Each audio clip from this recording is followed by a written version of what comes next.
And the table that we're sitting at for my buddy's wedding has this German family that was exchange students with him when he was younger. And so they've come in for the wedding, and like their family, they've stayed close and all this stuff. That's kind of cool. Super, super cool. The buddy is a fan of mine. And so now I'm at a table pretty high with a guy. Making a good impression. A guy very excited to talk to you in person about stuff. And then he's translating it in German to the rest of the table, to people looking at me knowing nothing I'm saying. Probably best that they didn't understand, because I just remember remember that filter for you. Yeah, at some point I was like, I got to get out of here and go dance. Like, I need to be somewhere else. It'll get you. It'll get you. All right, we're rolling by the. Oh, good to go? yeah, we're rolling. Cool. So. Man, thanks both of you for coming in. Since I've had you on, Travis, I've rebranded a bit to Not Dead Yet. And that's the new name of the show. Dead Yet. Not Dead Yet. That's kind of what's been speaking to me the most, and I'm interested in talking to people who've chose alternative ways to live their life, right? That, like, none of us should make a fucking living doing any of the thing that we became obsessed with. I kind of agree with that. I think about that all the time. Flabbergasted, I think, is the word that I would use for the amount of shock that I have that, I took this promising career in biotechnology, doing really, really well in school. I mean, I had academic awards and honors credit. And then I did this strongman contest in a bank parking lot, August 2nd of 2002. It was hotter than hell, Texas. And all that focus on school suddenly took a sharp right turn and went into this obscure sport called strongman. And I've never looked back, and I don't regret one freaking second of it. Like, how that completely unreasonable approach to a thing, which we've all had and fucking have. When did you make, like, how did that, like, what was it about it that you just had to find more about? So I got into this contest almost by accident. I was going up to help a friend of mine compete, and they talked me into signing up the night before. And then I guess I didn't have the time to worry about it. I didn't have time to be anxious about it. So I went in without expecting anything. And I just had the absolute most fun I had ever had doing anything my entire life. I mean, I was obsessed. I dreamt about it every single night for the next 6 months. Oh, Jesus. I woke up, I could feel the handles, the farmer's handles in my hands. I could smell the tacky. I could feel the stones ripping at my forearm skin. I was obsessed. I'd never felt anything like that. I had so much fun. I didn't realize that you could do something that was that much fun in life. I had tried sports. I had tried all kinds of things as a kid growing up, but nothing ever hit me quite like that. It's fucking wild, right? Like when one of those things catches fire, and when you find that spark and whatever it is. What about you? How did you end up here? In strongman, or started lifting? No, in strongman. In strongman, like, it's no one's first sport. No. At least not our generation. I think it was my third or fourth. Yeah. Maybe even fifth. So you played football, powerlifting, powerlifting, track. That was Track and field. You're a Track, yeah. thrower? Yeah. What'd you throw? Discus, I was probably 173 was my best. Okay. And javelin, I threw 193.2, which was TAC for that time. Yeah. Right on. Not a shot putter. No. Can't get my arm in position. It doesn't go. It's never gone. Big. Just, no! It won't just go that stops way. right there. You can't get it here. So Perfect. It's just one of those things. It's same when I go to overhead press. It's just one of those deals. Yeah. Do you have to tell them before shows that, like, you have a different? Oh yeah, I have to show them. I think at this point everybody knows he's got a different This lockout. is how it goes at this point. It's never changed. But actually, Mark Philippi of all people invited me to a contest he was putting on at UNLV in 2003. And I remember Phil Pfister was there, John Anderson was there, Grant Higa was there. Fucking Grant's still doing it. Yeah. Tough motherfucker. Yeah. Yeah, he is. Carl Gillingham was there. Okay. And they were all competing and stuff, and I'm watching, and my son's there, and my son's like 2.5, and he's like walking around, a little towhead, just going all over the place, and he's like, and like at some point during the day, he's like, Dad, this is really cool. You're pretty strong. You should do this. I was like, all right, kid, good idea. This looks like a lot of fun. And I was watching the guys that I used to compete against in powerlifting. I was like, yeah, I'm going to give this a try. And March Air Force Base in 2004, I think it was like March, was my first contest. Y'all pulled an F4 Phantom there, didn't you? Yeah. Oh, no way. Yeah, that was cool. Yeah, I remember that contest. Very cool. Yeah. Man, those always look so rad as far as a contest, like putting on a show. Yeah.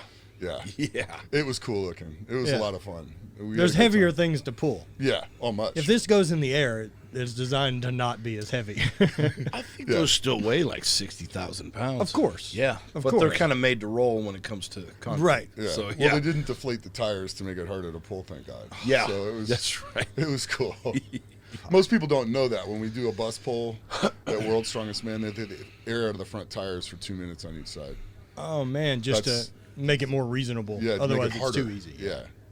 So they're designed to have the first and last pull be absolutely miserable. That seems like a World's Strongest Man move. Yeah, for sure. Well, they say it's good for TV. Good for TV. They want us suffering. It's good for TV. Of course, right? But at that point, I was hooked. I was hooked. I went, decided I needed to train a little bit differently, went to a contest in Colorado in November of that year, won the contest against the guy who was like 4th at NAS Nationals that year.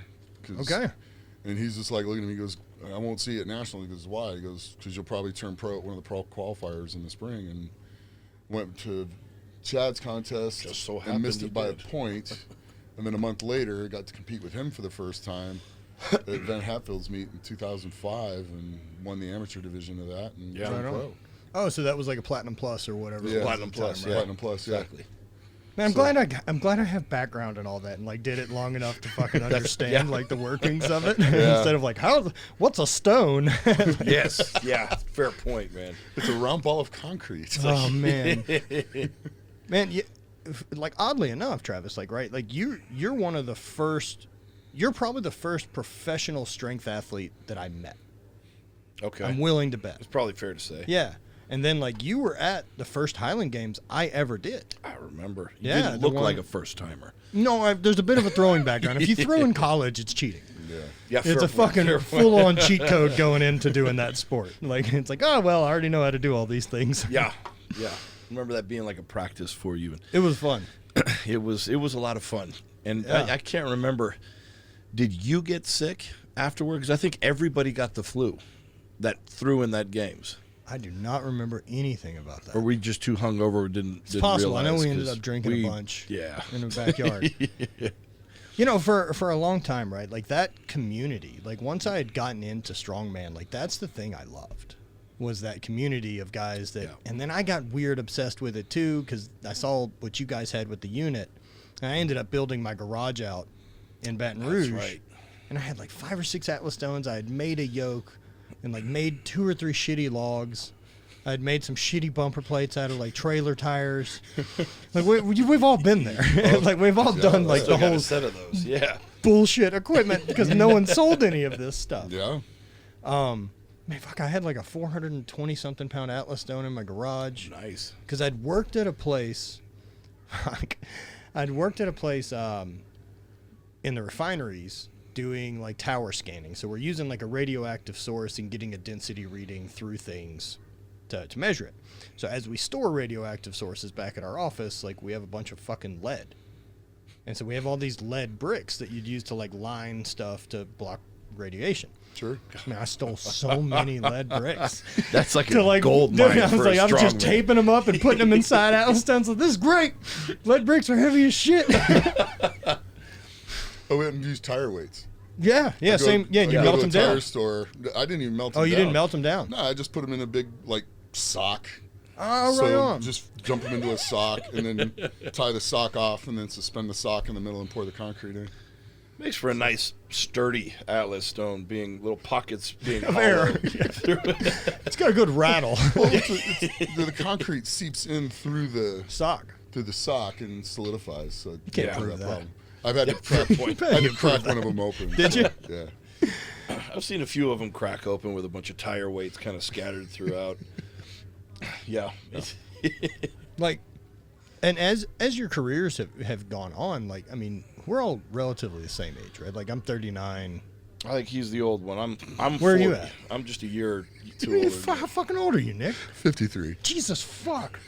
Yeah. I'll be 54. God damn, good work, man. I have thought that my entire career. I'm like, when will this guy be too old to just leave me the fuck alone? No, I gotta push you to the wall every time. Like, are both of you still hitting PRs? I did last year. Okay. Yeah.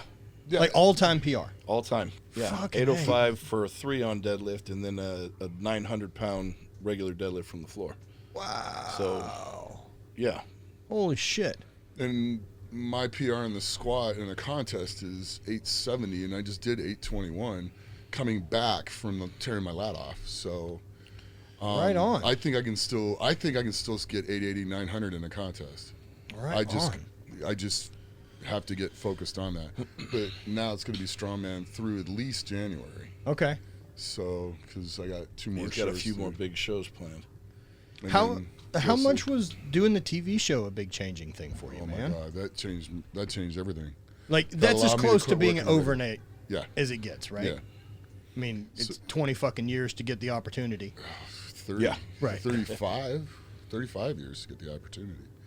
But that came, and it changed everything, because with that came the social media following, which came the sponsors, and it made it to where I didn't need to work a conventional job anymore, that's going to probably extend my career easily another 5-10 years.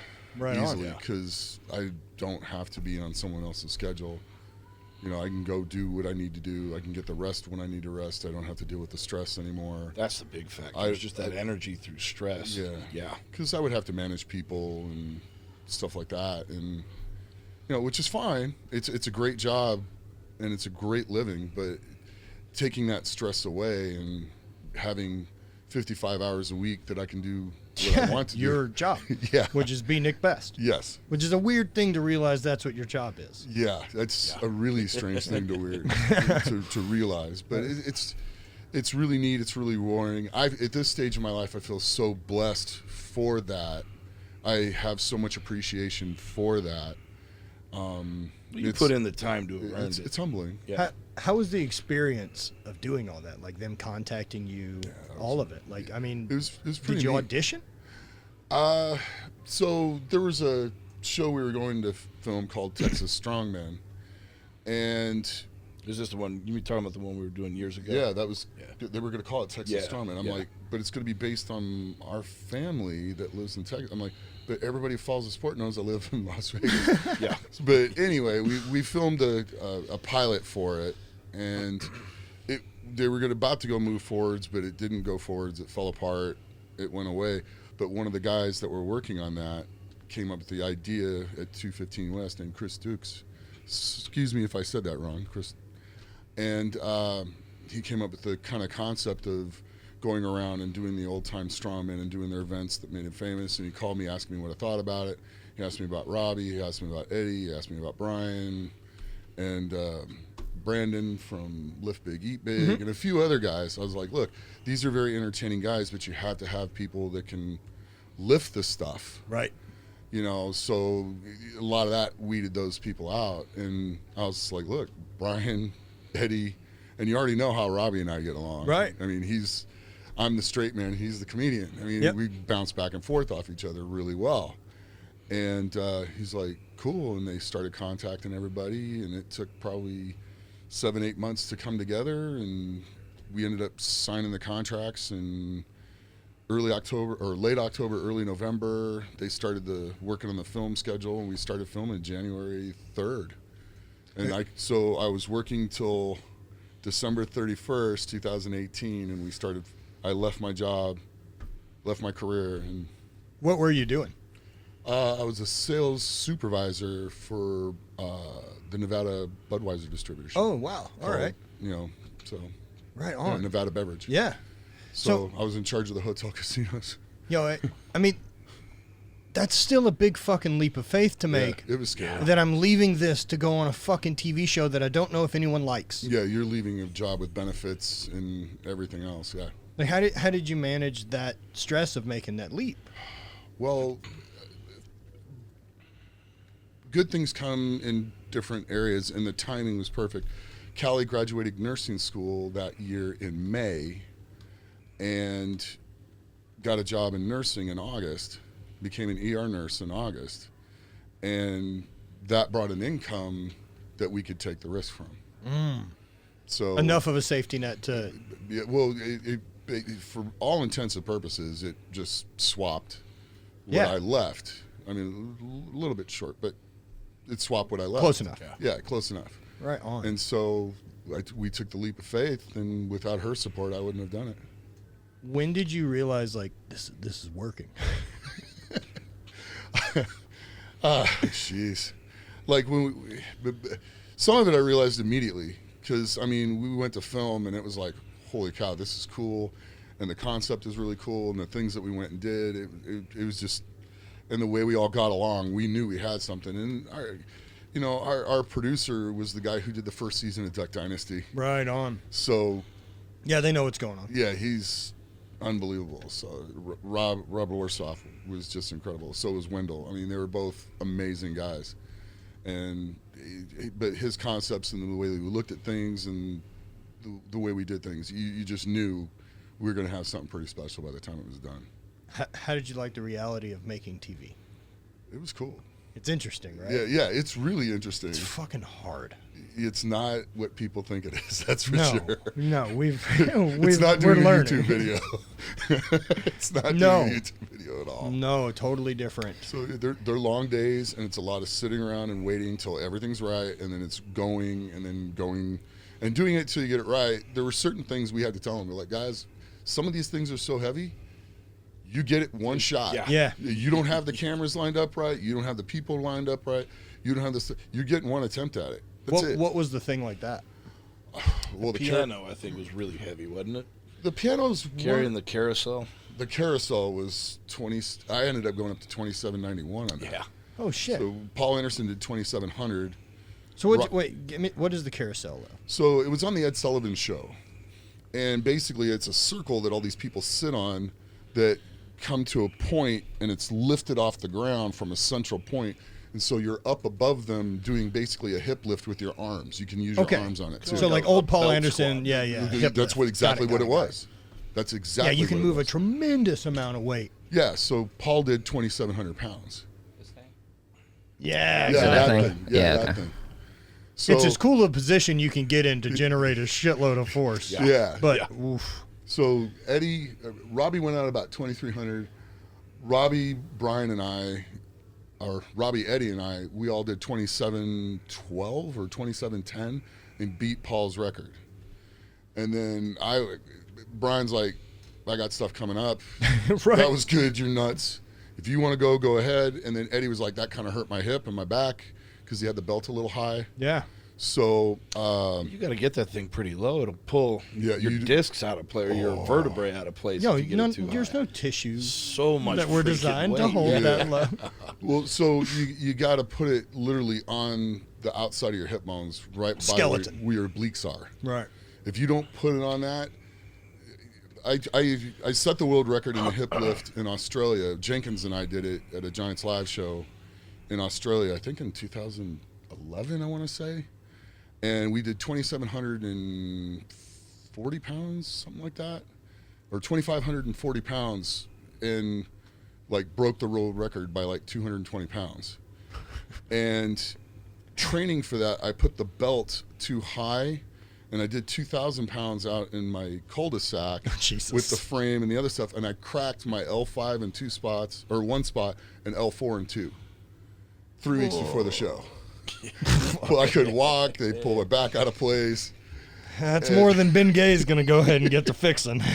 Yeah, but I had a guy I went to high school with who was a chiropractor named Steve Shaw. Got a hold of Dr. Shaw, and he realigned everything. I had to agree that I was going to take it easy the next couple of weeks, and then I was allowed to go do the contest, and then as soon as it was over, I needed to take a month off and let it all heal because he was afraid it would get much worse. Yeah. So, yeah. Yeah, that's one of those things I always, as much as we've all done like chiropractic care or needling or anything, God, we're all chasing as much performance as we can. Like I've always been open to, I'll try it.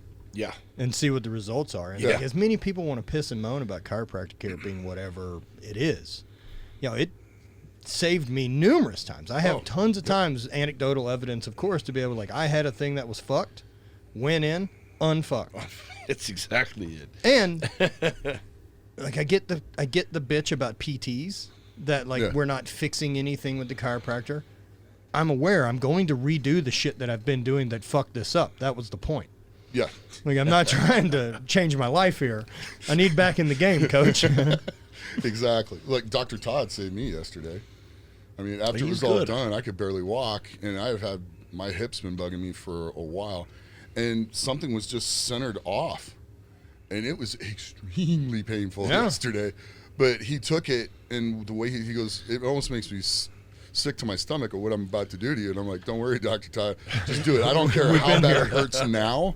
It's going to feel better. I can walk with a gait today. I didn't come limping in. No, right. I was limping so bad after the contest. And fucking half a century old, lifting up heavy shit. Goddamn wild man. Century old. Fuck, man. It's incredible. Nobody said I was super smart. Yeah, look, there's been a lot of things that have passed through that fucking door. And the world's smartest people ain't fucking it. I have interesting people and people I love. But Elon ain't fucking come through the door yet. The one thing I will say is to get to elite levels of anything, you have to have some smarts about you. You're not a fool. No. True that. I mean, Brian Shaw is one of the smartest people I ever talked to. Yeah, you have to be. I mean, and you have to figure out your machine. Yeah. Right? Like, man, that worked really well for me. Doesn't work for you? That's cool. Yeah. Well, you're trying to sift through all of that data, I guess. Right. Yeah. And kind of the advent of social media has brought about more and more of that data to try and sift through. So when you're trying to figure out what works for you, you got to kind of put those smarts to the test, where you can, figure out this worked, this didn't, take notes, and remember to only change that one little piece at a time so that you can actually see if you're making progress. Because like the first half of my career, the first half of my career, I would change everything. Of course. I would just like, okay, complete overhaul. Fuck this isn't working. And then I'd throw another handful of darts at the board, and see if anything stuck, but I never knew which one it was that was causing the result that I wanted. Right. and that's such a young man's way of training. Absolutely. Like, we all did it. And we all did that thing. Luckily, you're so fucking resilient at that age that kind of anything works because you're still consistent. You're going in and dying every day. Yeah. Right? Like, that still creates adaptation and fucking works to a point. Which is so funny about how people mess up their training. Right. It's Lee Haney had a saying, stimulate, don't annihilate. And that is probably one of the greatest terms. And I never understood that concept. No, I get it now. that I couldn't agree with more. And then, Bull Stewart sat down and went through my training book one day and started cutting things out, and he really taught me a lot. And then a lot of the Dorian Yates and heavy duty principles too. 1, 2 outright heavy all-out sets, done, next exercise. He'd be done in 45 minutes. He'd warm up, and then he'd have a 45-minute workite. Right. That created that. Yeah. I didn't realize that until I was listening to him talk on another podcast a couple years ago. I followed that blood and guts training idea, but I wouldn't do just one set to failure. I thought if one set was good, 4 has to be better. Right, it's the same as 1 gram a test or 6 grams a test. Like, it's a fucking... More's better, right, fellas? No. Make no mistake, there's not anyone at this table who's been that great about moderation in their fucking life. That's not... You can if obsessed you want to rise people to don't the work top that of way. anything. Yeah. No. Obsessed people don't work that way. It's just... Quick up brings you a quick down. Yeah. If you might get there really fast, but can you stay? And that's the thing, right? Like, is it sustainable? Yeah. And a lot of that depends on what you're trying to accomplish. Because, the truth is there's still only a potential window Like, you know, for me, with now compromised with knee or hip or whatever it is, my max strength potential has been reached with what I can do in this body. I could figure out my max now, but it's less. I'm 60 pounds less. I don't move as well, whatever it is. You're on the other side of that I'm peak. on the other side, right? Yeah. Like, and so I'm interested now as an athlete, like, what other metrics don't I fucking know about myself? Like, what are my Jason Bourne stats? How far can I fucking run in a minute? Like, what's the max heart rate I can sustain? Like all these things, right? Like I want to know all those type of things about me. Like, because, man, I'll watch movies, right, and see someone, like, hanging from a thing by, like, their hands. Yeah. And I'm like, oh, man, I'm dead. I've always thought that same thing. Like hanging off the side of a building. Like, I'm screwed, man. There's no way I'm getting up there. I'll watch it. I'm like, she doesn't have the upper body strength to do that. Impossible. Yeah. I know what it would take. Yeah. Well, certain things like that I found out when I was younger. My best mile is 5:15. Really? Yeah. I have a VO2 max to like 68, which hell yeah. I don't know why.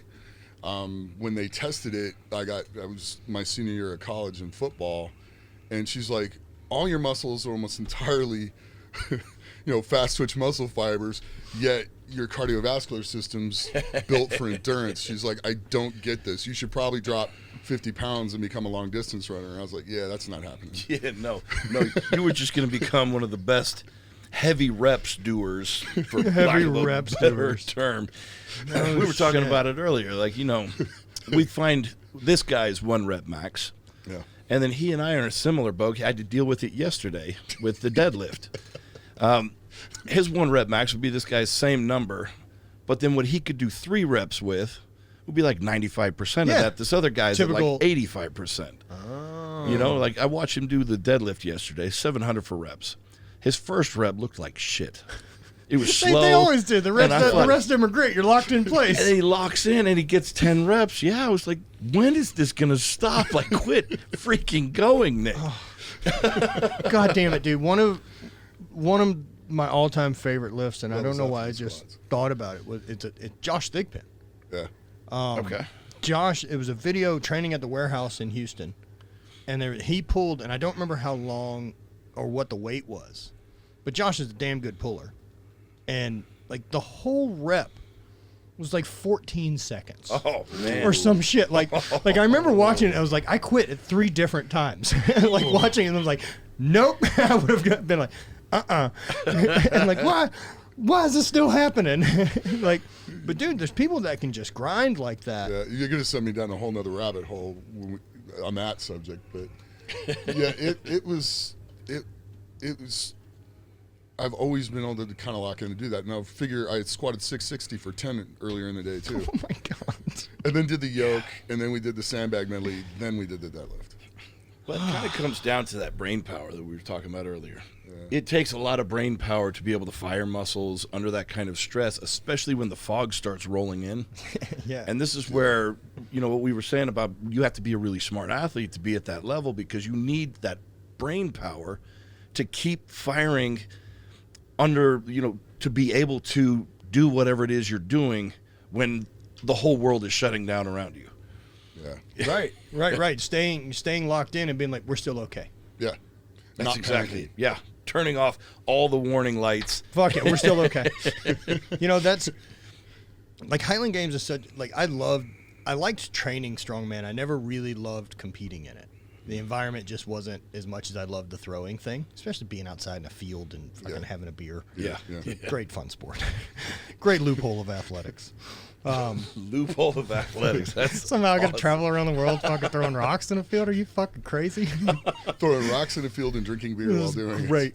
Super fun.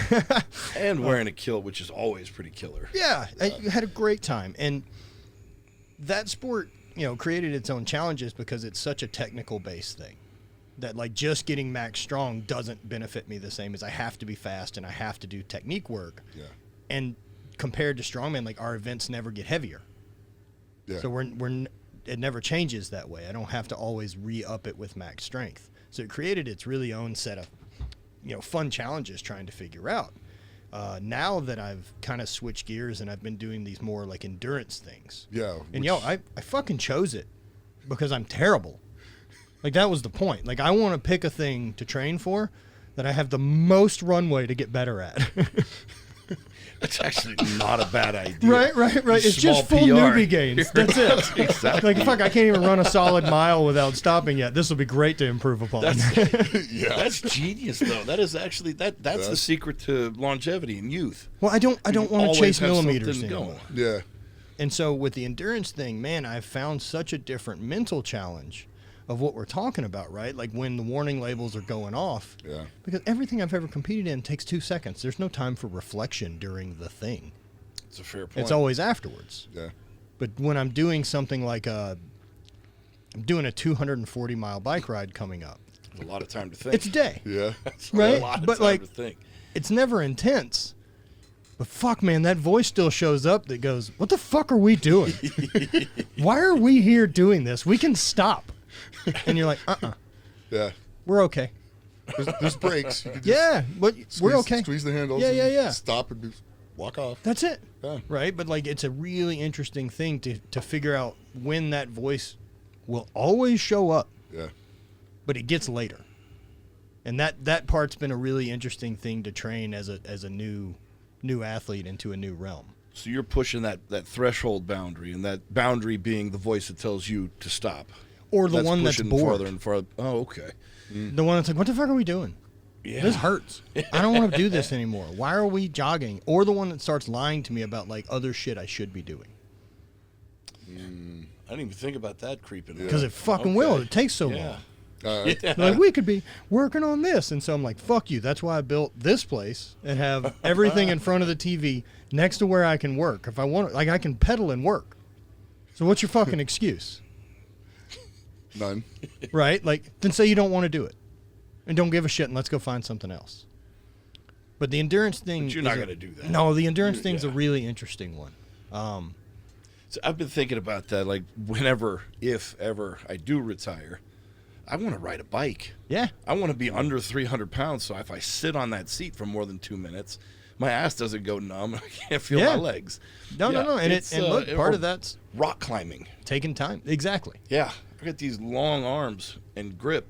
I want to take advantage of that shit. Now, when that time comes, right, how do you think you'll manage the part of the ego that still has to have some level of strength to be Travis Ortmyer? Well, I think what you're talking about with finding the new goals is what I'm going to start doing. Because I've been to the top of the mountain, and then I collapsed and fell into a very dark abyss. Yeah. And I lost everything. So I know what it's like to lose all that strength, and I know what it's like to get it back. But getting it back the second time, I'm not as attached to the certain things like I was the first time. Like, my whole world existed to get that World's Strongest Man trophy. Now, that's just one little step in a whole nother mountain that's on top of it and behind it. You know, it's just one piece. There's so much more that I've realized that there is out there to live for.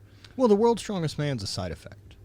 It kind of is. It's a piece. You know what I mean? It's a fucking in moment. The process, exactly. That having that trophy on your shelf sure shit doesn't make people happy. I've seen it. That's a fair point. Yeah. You know, and if you don't love the process of getting there, the trophy's not going to represent what you hope it does. And then having something to do with it afterward. Right. You know, like great, you did this incredible thing. What are you doing to benefit mankind, so to speak? You know, because that's a huge platform. Sure. That you got a big voice. People are going to listen to it. Yeah. You know, like that rebuilding yourself. Fuck, I talked about it with Haffy when we were in Dubai last year for the fight. Mm-hmm. You know, man, I'm so fucking impressed. As a guy that I've got to know since, I don't know, 2008 was the first time we crossed paths in Iceland at a Strongman show, that they said, like, hey, we have a local guy new. He's going to come out and throw kegs. And he fucking beat me by 3 meters in a fucking keg throw. For height. Fucking so embarrassing. I was very confident going into that.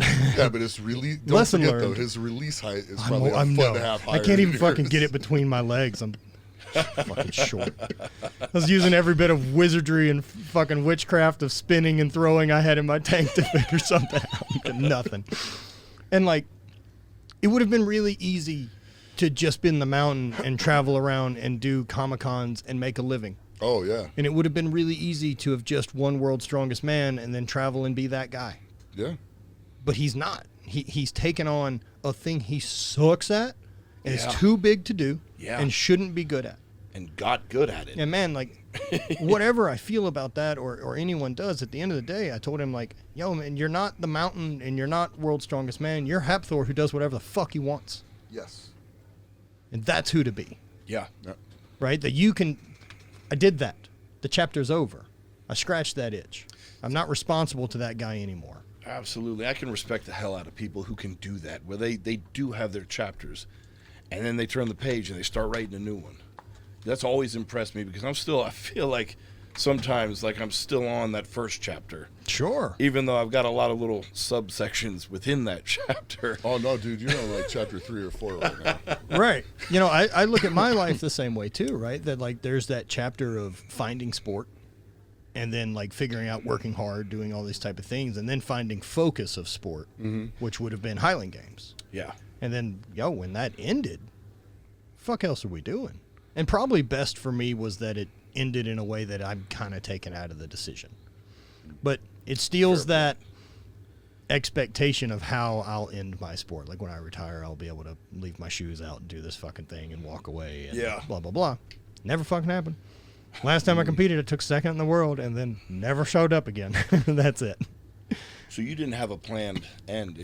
No. My plan was going into an elective surgery for an ACL. Okay. And I was going to rehab for a year and document it and come back and win worlds. I remember the documentation. And it so didn't just go kinda well. Took a bad turn. Yeah, just ended up with 8 more knee surgeries and then finally total knee replacement, and here we are. And look, I made a lot of peace with it. Took a long time. How does that running, though, affect the... It's fine. Cool. It took a while, right? Like it took a long time. When I moved to St. Louis in like May of 2019, I mean, I can't walk up and down stairs still yet. Like I'm still that fresh off of surgery. Wow. So like it's still left foot first, bring up the right. But I remember the first time I ran, I was in Montana. We were up hanging out with some friends, and I went to go just do a walk, and like their driveway down the hill to, I think where his brother lives, is 1.5 miles. I'm like, oh, sweet. It's a 5K there and back. Mm-hmm. And so like on the way, I ended up jogging. And then I was like, well, we're still jogging. And this doesn't hurt. I'm not going fast, mind you. I'm fucking slow as shit. It's embarrassing. Progress is progress, yeah. So if like 1 is moving on a scale of 1 to 10, right? And 3 is a walk, my run is 3.4. like I'm doing enough that I can't walk. Like that's my pace. Right. And I don't really give a shit about being faster because I wasn't ever able to do this again. Yeah. You know, and so I did it, and I was like, well, fuck, I ran. Well, what else can we do? Right. You know, and be smart about it. And your thing, right? Like that coming out of, all this was gone. Yeah. Yeah. Does that change your perspective and gratitude for the fact that, like, this was all, you had written this off. There's no point during that downtime that you had to have been like, well, that's gone. I always had a little voice somewhere in the back of my head that was like, we're going to make something of this. I'm going to get back to the top because I'm going to prove that it can be done. And that voice got really quiet for a long time, but the hope was still there. Maybe not in my darkest days, but when I started to climb out of that darkness, that voice got louder and louder and louder. And every time I went to the gym, it's like, I'm going back. That's it. Once I decided to go back into the gym, it had been like 4 years. I lost every bit of the size and strength that I had gained doing strongman. My very first contest we were talking about earlier, I was 227 pounds. My very first day back in the gym in 2016, I was 227 pounds.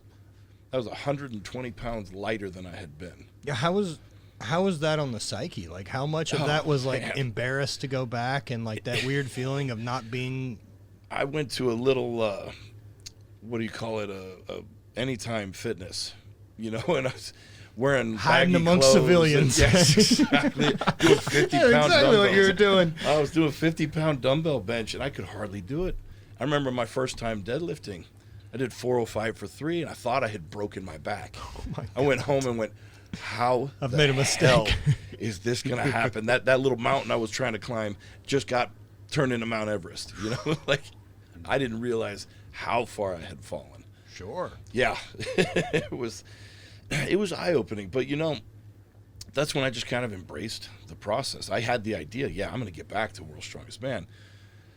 But let's just see what tomorrow brings. Let's see what the next workout brings. And I didn't marry my schedule to like 3 days, specific days in a week, or 4 days in a week. I trained when I felt like I was recovered. And it's probably some of the smartest training I've ever done in my life. Well, a lot of expectations are let go, right? The expectation, the ego, it was all gone. You know, and then, of course, after about a year, I started pushing harder.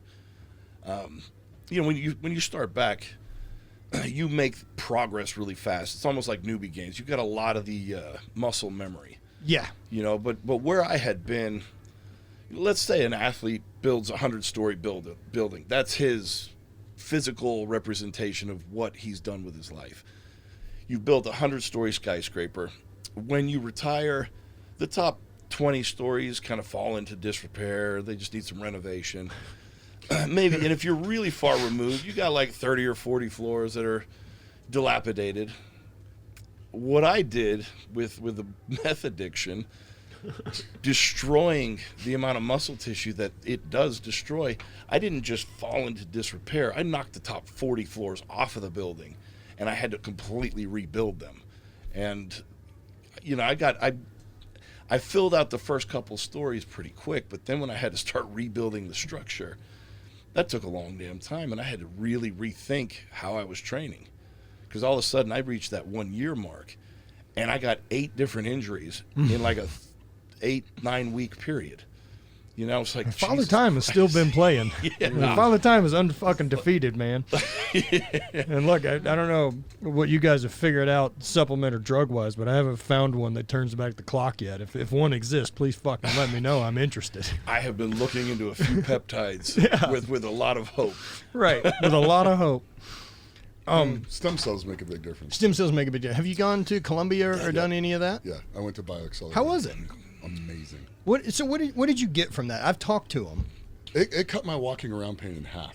Really? When I left that place, my walking around pain was cut in half. And what's like the half-life on, or what's the length? Or? They keep working and activating on you probably for up to I got almost probably 16 months out of it. So of healing, because I did this about 7 months into it. Now, so the doctors couldn't understand why I was healing so fast. Okay. And why I got my range of motion back so fast. And you think it's from the stem cell stuff? It helped. Okay. There's no doubt in my mind it helped. I mean, is that something now that you'll go and do once a year? Probably once every couple years. A couple years, okay. Because, I mean, if they're still working into me 13, 14, 15, even up to 16 months every year, so I probably spread it out to where it's like every couple years. How was the process of doing all that? It was pretty cool. I mean, you get on a plane, you fly to Medellin, they pick you up, take you to the hotel. The hotel is a 5-star hotel. It's connected to the shopping mall, which is connected to the bioaccelerator in the lab. Oh, nice. So you're basically locked in a compound. Yeah, and you just walk 200 yards to the building and they take care of all your food and everything? Do you have to set that up differently? There's restaurants and stuff. It's all in there. You go to the restaurants, you go wherever you want. I'm wanting to do this. He's kind of watching him do it and watching Martins do it. Yeah. I really want to do it. Martins got hit by a car twice. Not once, twice. It comes back. Why is he so weird? I fucking love Martins. Comes back, wins the Arnold, wins the road, and gets second in World's Strongest Man. You freak. Yeah. Fun to watch. Yeah. I love that guy. You know what I mean? Like, I love that the young part of my career as a competitor that would get somewhat scarcity mindset and shitty about, like, what someone else has that I can't do or what's not fair. Sure. And instead now being able to be just like, fucking look at that freak. And just like, I'm happy to be part of watching him fucking go. Yeah. You know what I mean? Like, call him, hang out with him, go train with him, do stuff with him. I mean, he is legitimate. He is a great person. Yeah. He's funnier than hell, and he's fun. Yeah, to we've hang out with. loved having him on the show. And I love that guy. He and Romark are such a fun, creative team. Yeah, and Romark's off the hook. Yeah. I just every time I talk to that guy, I just smile. I love that. makes me happy. I love that they're interested in the adventure side of all of it, right? Like with the life of going and doing and experiencing new things. Yeah. I mean, man, I loved competing and I loved training for the Highland Games and I loved doing it, but there was always part of me that was aware that it was a scam so that I could get to travel and hang out with my friends. Yeah. I know that feeling. Right? I totally On know someone what you else's mean. dime. Yeah. Fucking A, that's see the exactly whole right. world. That somehow this is a job. Like, let's just all be quiet about it until they realize they don't have to fucking pay us. We'd be here anyway. But I'll tell you this: it was an amazing experience going down there and going through that. Really? It really was. Yeah, because they put $20 million in my shoulder, $5 million in each elbow, $20 million in my hip, which my doctor wanted to take my hip. 6 years ago now. Yeah, I'm online for one of those. And I'm like, no, you're not doing it. So I got $20 million in the hip, $10 million in each of the discs in my lower lumbar. How much did you notice a help in the hip? I'm still going. Like, He ran and won the yoke yesterday, so I'm thinking that his I Well, squatted I mean- 660 for Yeah. Ted yesterday. now is there anything like, like I know that we're seeing like a pain relief and anti-inflammation and those type of stuff, but like on MRIs, do we see anything rebuilt? Are we seeing any? like actual the regeneration. Uh-huh. X-ray that he took of my hip, because when I tore this off, I asked him to take an X-ray of my hip again just to see if it got any worse, and he's like, "That's funny. It doesn't look any worse. It actually looks slightly better." Oh, So yeah, it works. interesting. So what's worn out? Is it just worn out? Yeah. Oh yeah. Okay, so that's kind of like what mine is. There's Yeah. just not room anymore. I walked around with a fucking limp and with an beats it ass up so cheek that much, yeah. didn't turn on for a couple years. And this mud flap on my right side. Fucking glute won't do anything. Have you done any of the like trying to build that back up? Yeah, it's just really tough to get it to fire because the hip has such limited range. Like I have almost zero internal or external rotation at this point. Like it's a sewing machine. If I could go up and down. Okay, so you can't free up Pedaling's that great. mobility. I'm trying. Yeah. You know, I'll work on it. But like at some point, like I've looked at the x-rays, it ain't a soft tissue issue. That's what I was. No, it's okay. mechanical. So you're butting in bone Yep. on bone Bone kind on of bone. stuff. Yeah, it's Yeah. mechanical failure. sucks. Oh well. You You know what, man? Like I'm not fucking surprised why my body's this way. You don't seem to be No, surprised. like I fucking did all It's this. not a shock. Yeah, make no mistake. Like, look, there's lots of things that are healthy that you can pursue in life. And strongman can be, and powerlifting can be, and Highland Games or CrossFit or fucking whatever, it can be healthy. If you're interested in figuring out max potential Yeah. and or being best in the world at a thing, Yeah. that's not what we're doing anymore. No, health goes out the window. No, real- the fucking real health soon. is gone. I'll deal with health later. Yeah. You know. No, but they do a pretty in-depth process with Oh, yeah. BioAccelerator. They I've been talking to them as well, and they're wanting MRIs, so they're Yeah. wanting before, and then doing all the after as well. So you're going to get a great kind of reference of just what happened. And they bring you in. The doctors go through you in your consultation. They look at the MRIs. They go through everything. They went through me better than probably every doctor I've seen here. Dude, one of my buddies went down. Yeah. Jason, he's a radio show host and is a old professional skateboarder. Yeah. And so vert skater, stuff like that. He's just turned 50, 51, 52's done some MMA, shit like that. Pretty beat up. Went down and like he fucking said his knees are light years better. His back's light years better. He even got, it was so fucking gnarly, but he posted it and like they did all the stem cells in his face. Yeah. Oh yeah. And like his girlfriend Katie's filming it. And It's like, got to be intense. To oh my watch. god, dude! This fucking lady comes in with this needle, and he's just laying on the table, and she's like, "All right, you ready?" And like, she doesn't fuck about. She just ba ba ba ba ba ba ba ba ba ba ba ba ba, and he's like, "You're just going for it." He's like, you can see him just like get sweaty, and he's just like, oh, like fucking leaving the room. Whoa, man, fuck. You know, when I get processes that are like that, I always try to imagine like Captain America when he's in that chamber and he's screaming, but no, I could take it. I would just sit there and hold I could take it if it's going to bring me super strength. My experience wasn't that? It wasn't like that. No, not at all. Not at all. Well, you didn't get him in your face? No, I didn't get him in my face. No, but no, he got like 20 shots in his face. Yeah, ouch. He's trying to rebuild his whole bone structure, probably. Just trying to look more handsome. Go for it. But I will say this: they went intraspinal too, so they went into my spinal fluid. Oh wow! With 30 million of them. And my recall, because I played football back when you could lead with your head. Yeah. It was crosshairs. My helmet was a weapon. It was not. And I probably had, what we know what a concussion is now, I've probably had over 100 of them. Sure. Yeah, we just didn't fucking know. No. I mean, light sensitivity, hearing sensitivity, that was every practice. So they call it concussion like when you see stars after hitting, right? And they're aware now that like basically any head contact has some degree of damage. Yeah. But like, of course, I kind of think that kids shouldn't wear as many helmets as they do because I think it kind of helps with your concentration at some point to some degree. To not want to get hit. To get smacked in the head a couple of times, you need to be. You need to learn how to fall straight sometimes. You need to learn how to do all these things. Well, I really like the Jordan Peterson bit, right? Of like, do dangerous shit safely. Yeah. Like, you're supposed to take risks. You can't pad someone against the world and then... I'm just nervous. Like, he's like, if you made it out of childhood without some fucking stitches, what? How? I never got stitches. Never? Or like I fuck something up? Stitches Yeah, of course. This is the same thing. But I never got them. I got lots. You know, like, I don't want just emotional trauma from childhood. Like, I need some actual fucking damage. That I learned that, like, we're okay. Yeah. You know, before you learn that you should be scared of everything. Yeah, you shouldn't be scared of anything. You should just know that's going to hurt. That's a bad idea. Let's not do that. And how do you know that if you never experienced it? I can tell you how I figured it out. Yeah, you touched the stove. I touched whatever. Dove in head first on it. And now that both of you, found this obsession in your life with Strongman and have just poured everything into this completely unreasonable thing that you're going to force the universe into allow you making a living at. Mm-hmm. How do you start switching over to monetizing it and figuring that part out? Like, because I didn't come from the business background. I'm curious how you guys figured it out. Before social media, it was almost impossible. You were just doing like in-person personal training, and I didn't have any kind of certificates or any degrees, any of that stuff. So my competition history, my success was my selling point for personal training.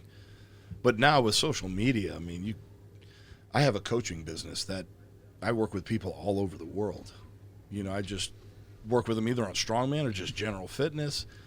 And I have such a broader reach. I can help a whole lot more people, especially with the same amount of time as in-person training. And, building that coaching business has given me the freedom to keep pursuing Strongman. Sure. Because if I were to rely on prize money the way I used to when I competed 16 or 18 times in a year, I would be broke and hopeless right now. There's no way. Sure. But so now I can do my choice of number of contests, so like between 7 and 8, 7 and 9, and I don't have to absolutely break myself down doing 5 in a row to try and make a living. I can build up for one, compete, heal from that one, and then build up for the next one. And then you got things like Nick, where he's got a large following. Yeah. Like you said, he could quit his job. Right. Just doing, what is it you do now? You just kind of promote stuff on your page? Promote stuff on the page, and I do a little bit of coaching now, too. Yeah, podcast. And then, he's started coaching as well. Why not? Yeah. If people are interested for the information, why not? Yeah, I love teaching. Same.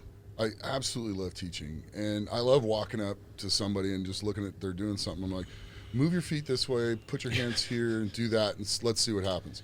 And they're like, boom, and you're like, yep. Yeah, you're just off biomechanically. You don't see it. Yeah. You're missing a few things. And that's I have a massive. I am very talented at that, and I have no idea why. Right on. Because you've lived it your whole life. This is true. But look, I think that there's people who have natural intuition to something a little bit more than anything else, right? Yeah. So and I can do that in all kinds of sports. I can just look at something and go, they need to move here, here, and here, and that'll take care of that issue. And they go do it and execute it, and they're like, oh, I'm like, hey, go have fun. that type of stuff. So I really enjoy that. I like working with people. I like helping people get healthier and live better lives and do what they want to do. And I love breaking people's idea of what aging is. Yeah. And what is possible. I mean, I broke the all-time record over 50 in powerlifting total by 202 pounds. Fuck. That's huge, right? Like, and how many people operate from that sense of fear for so long that they're too late, that they're already too late in their 30s. And you're not, and society just builds that into you. The society builds you in to quit. Society wants you either to quit or never try. Subservient. They want you to give up. They want you to just to be happy with how your life is going every day. Satisfied with mediocrity. Yeah. Well, I mean, but look at of course, right? Like, I started looking at things a little differently, and like our education process in our country, which is something we don't take any fucking pride in. No. We don't put value in. We don't have any actions to support that. And there's great private schools, and there's great people out there teaching. But as a culture, it's not something we value. No. If it was, we'd pay teachers. And we would have talented people in those roles who would be leading, who would teach the next generation. We would also have the ability to get rid of people that are ineffective. Correct. And there's... Which is both sides of that same coin, right? Yeah, like, and there's a lot of that. There's a lot of that. And why wouldn't it be if the public education system, which is funded by that system, it's the assembly line, right? Like, they just copied Henry Ford's idea to make the middle. Yeah. Like, they're not trying to make high end. They're just trying to make the middle. I don't even think they're trying to make middle. I think they're trying to make worker class. Low end. Yeah, which is uneducated really people interesting. Uneducated people are very easy to dominate. They are. Yeah, especially people that are scared. Uneducated, scared people who don't have any experience, who've never been around people who fucking succeed, have never been around people who are willing to work and win and get over failure or do any of that, or say, yo, it's okay to fuck stuff up. It's okay that you don't know what the fuck you're doing yet. Well, how are we deathly afraid of something that has a 99.97% survival rate? Right. And that's a number of things. How are we afraid of that? How are we less afraid by the fact that life has a 100% fucking death rate? Yeah. Yo, this scary fucking thought, this road ends the same place. There's not a person living on this planet that is not going to die. On a long enough timeline, the survival rate's fucking zero. Yep. It's dead fucking true. And I like so. So we're going to live our lives being afraid of tiny bit of the universe I get to explore in the tiniest window of time that I get to be around for it. I'm not putting any fucking reins on this. You know, and that's one of the things, that concept right there is one of the things that I tell people that come to me when they're telling me about how they fucked their life up and they, aren't sure if they want to live. Sure. They don't know if they want to keep going. This is what I figured out in that moment was you're here literally for like the blink of an eye. And I asked somebody, I'm like, if you're here for such a short time, why would you want to leave? She's like, well, I want to go to heaven. I don't want to deal with all the pain here anymore. And I'm like, heaven is an eternity. Let's explore this concept real quick. Right. You have an eternity. You're here for this microscopic little blip, and then you have all of that. Why not experience everything that you can experience while you're here on this plane of existence? Oh, that's how I feel about it, too. Like wherever we go after, you're only on this physical plane for the tiniest amount of time, and just dive in. Just ditch the fear. Yeah. Ditch the fear and don't be afraid of failure. Learn from it and keep going. And if it hurts, good. At least you got to be hurt. If it feels fantastic, even better.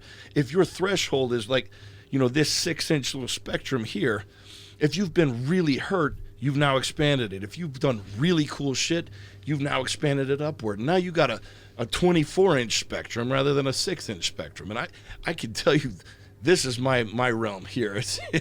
I've got the highest highs and the lowest fucking lows. And I think a part that comes with that, too, is not living in a comparison versus my past, right? That the highs of my past are not a reflection of what this high, like I can feel the same about this without having to be a reflection of I was that.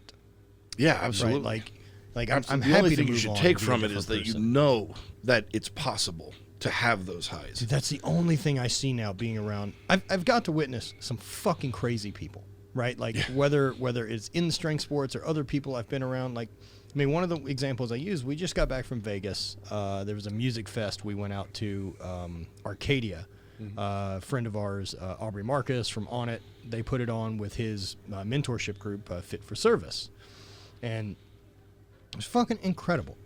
There's a bunch of people there. The vibe is great. Like, it's woo-woo hippie shit and crystals and fucking all types of lovely, wonderful talk. And, like, it's as far that way as I can stomach. Okay. But I love all of it. It's fun. Yeah, it's fun enough, man. I'm super into it. And Yeah. I'm always fascinated, like, what I reintegrate with when I come back. And, like, what parts of it, like, really speak to me about, like, holy fuck, like, you can change that. Like, anything's fucking possible. Like, limiting yourself is fucking crazy. You know, I look at Aubrey, and, you know, that guy's origination was his stepdad invented the fleshlight. Yeah. Really? Stepdad invented the fleshlight. Aubrey's first, like, real job after playing basketball in college and partying a shit ton was selling fleshlights. Stuff in boxes. And he's partying a ton, so he's worked on inventing 2 supplements, one called Roll On and one called Roll Off. All right. For partying, which later turned into Alpha Brain and New Mood. As a nootropic for being up and a nootropic for coming down. And reproducing serotonin and dopamine production at night while you sleep and doing all this other type of shit, right? That later gets him into working with Rogan, because they were, like, Fleshlight was Rogan's first sponsor. Oh, was it really? Yep. Did not know And so, that. like, through that, they became business partners, started On It, and On It just sold to Unilever for some fucking ungodly amount of money. And, like, Aubrey is, at some point, for a lot of people, going to go down as a very, very spiritual guide. I know, like, his influence on me has changed my life a lot. He was one of the first people that I saw with psychedelics and operating within relationships from love and being, you know, it's so far from the shit I grew up around. Yeah. With open relationships and, like, all this type of stuff that I just remember being like, what the fuck is happening? But then seeing it operate and, like, oh, like, no one's shitty with each other. Like, jealousy doesn't exist in this world. They're all really fucking care for each other to go on. And whether that was the sex side of stuff or, like, the open relationship part, but the openness was that we're free to express anything of how we feel. That me and my partner, that it's not a threat to me for my partner to say, I'm interested in sex, blah, blah, blah, from someone else. That's not a reflection of me not being enough. The same way that I don't want steak every fucking night. Right? Like, that love and intimacy aren't a scarce resource. And watching all that operate fucking blew my mind because it was so counter to anything I'd ever been around. Sure. And so I was like, fuck, there's something here that whatever they're into, I need more of. They're free to be human. Yeah. There's a lot of that. No limitation.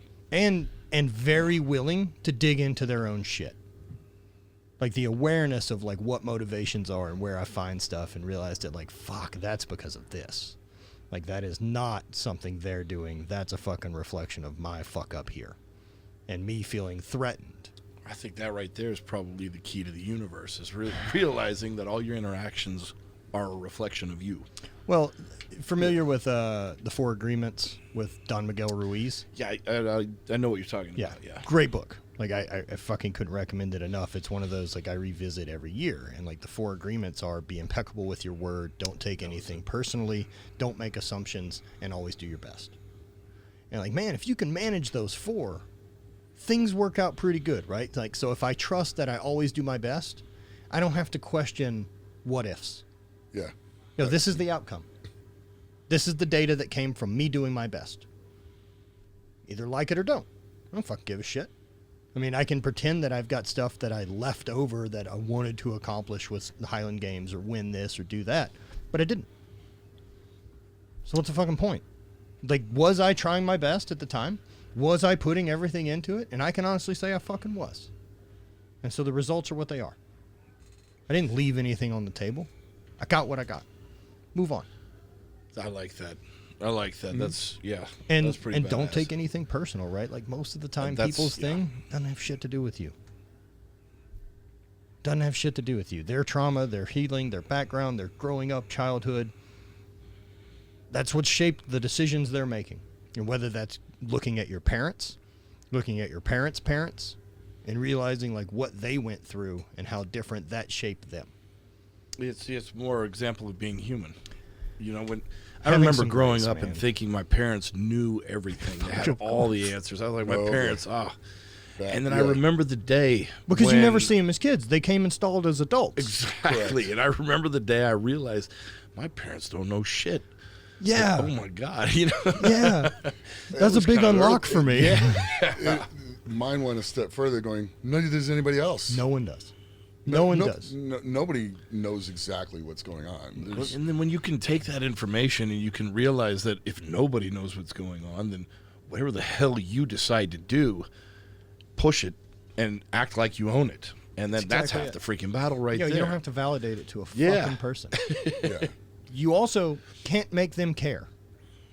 No, that's true too. That's the other side of it. If you need them to care about you doing your thing, it ain't gonna fucking work. Yeah, you probably shouldn't be doing it. Like fucking no one's allowed to care about your dreams more than you. Yeah, 100%. Right? I'll agree. Like, and that's one of those mantras I use is like only I can build my dreams. Like asking for someone else to wait around or waiting for someone to open a door for it, like it ain't fucking happening. No, you see that a lot with athletes, and you know their significant other. You can see they care more about it than that person does. They're doing all the legwork, all the pieces, and this person is just kind of hanging on because they're told to, or that's all they know, or it's all they know, and they're supposed to. And they're supposed to, yeah. Supposed to by fucking who? Supposed to. Yeah, well, you got to figure out kind of what does it for you in life, and as long as it's not doing harm to others, do it. You know, that's the biggest rule I live by is I'm allowed to pursue whatever the fuck I want to. I can't, in my pursuit, get in the way of someone else's. That's unacceptable. Yeah. I can fuck stuff up, but I can't ever treat people with malice. Yeah, fair enough. Yep. And also, I have a pretty good line of, like, if someone I'm around or dealing with does something that a disappointment or didn't match expectations, I can manage all that, right? It wasn't personal. They just didn't know. Or I didn't explain the intent or whatever I fucked up. I can own all that. If someone comes at me and I feel it's malicious, we are fucking done. We'll never speak again. I do not have time for it. You have played your fucking card, and I'm aware how you act. You can fuck stuff up. You can make mistakes, but if I feel like you did it out of malice, and intentionally, fuck you. It takes a long time for a lot of people to learn that. It took me a long time to feel comfortable with, you know, like obviously once they've done that, you have no problem kicking them out or pushing them away or telling them straight up, you know, fuck off. That's a really uncomfortable thing for most people to do, and it really was for me. You know, because it may be your fucking parents. Yeah, true. You know, or anybody else. Your close fucking to you. husband, your wife, like you can be. And you're not supposed to challenge people like that. You're not supposed to, because that's argumentative or that's rude to call people out on their bullshit when it's directly interfering with you, like maliciously interfering with you. Right. And I remember when I had to learn that lesson. You know, that was one of the many lessons I learned during all that shit that was happening, because when you have other people that are down and they're unhappy in their life, that world just attracts more of that. Right. And so, like, the first step of getting out of hell is to try and catch who's being malicious and how are they trying to hold you back, and then being solid or confident enough in yourself to then push them away and then move forward on your own, because you got to be able to stand on your own 2 feet, and you got to be able to do it in the middle of like a large open field, so to speak, with no support anywhere around you. You know, it's one of the hardest lessons to learn is to be comfortable in doing that. Yeah, no, there's no fucking doubt, dude. No fucking doubt that being comfortable and saying like, yo, this is my line. Yeah, and people have a hard time doing that. And look, it's fucking hard managing what, a lot of time, what are people gonna think? That's where you start to undermine your own values. And Nick, and this has been a long time, but it's something I've thought about, and I'm sure it was ugly during it. But I mean, I think you and Brian both, right? Like have married previous competitors. Widows. Yeah, widows. Yeah. Right? And I'm sure there's a weirdness that comes from that initial thing of like, because they're fucking homies. Those are. Yeah. I mean, for me, I knew Jesse. I probably hung out with him 5 or 6 times. Loved the guy. Sure. Thought he was great. I actually heard him talk about Callie in just the most amazing ways, and he's absolutely right in every way he described her. Every single way. And it was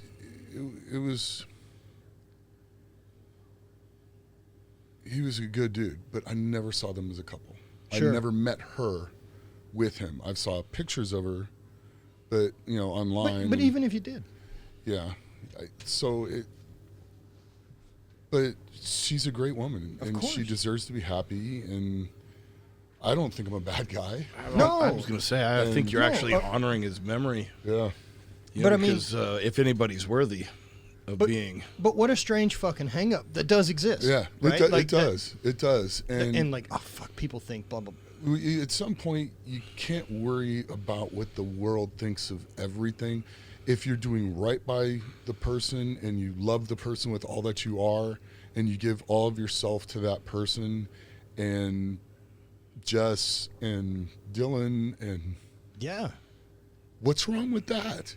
No, it's such a fucking bummer, right? That we have some other expectation put on it when you're living with a pure intention. Like, fuck, man, There's nothing there's nothing that's going to bring him back, and I wish he was here too. Yeah.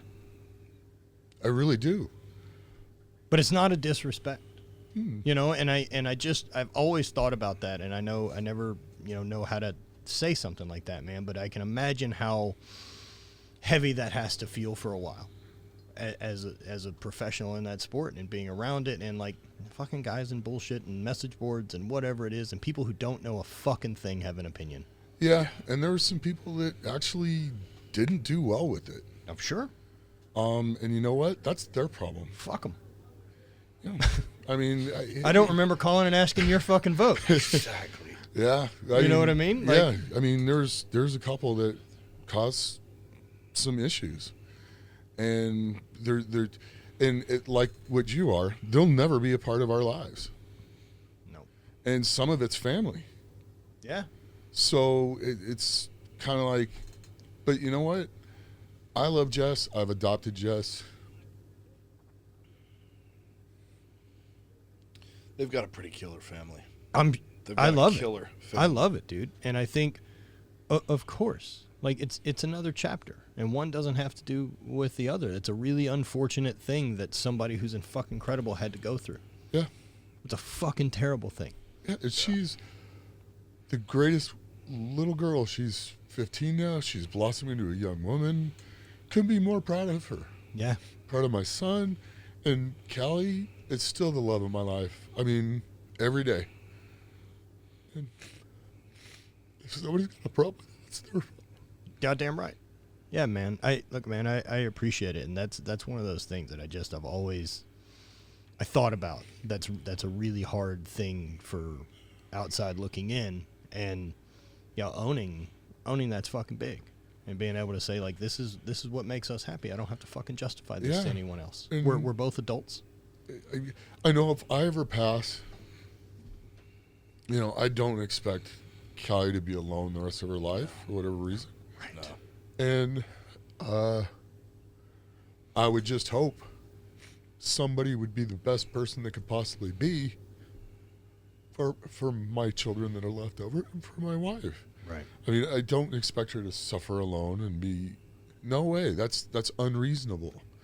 But I'm going to love all of them with everything that I am every day.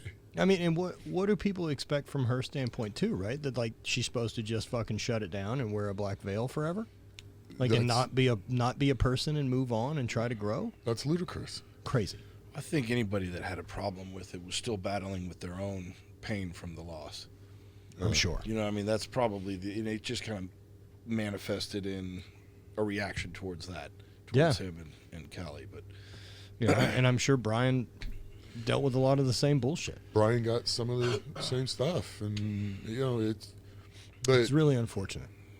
But he loves Carrie with all that he is. Yeah. There's no part of that where he doesn't love her with his total existence. No. And so he does. It's the best way.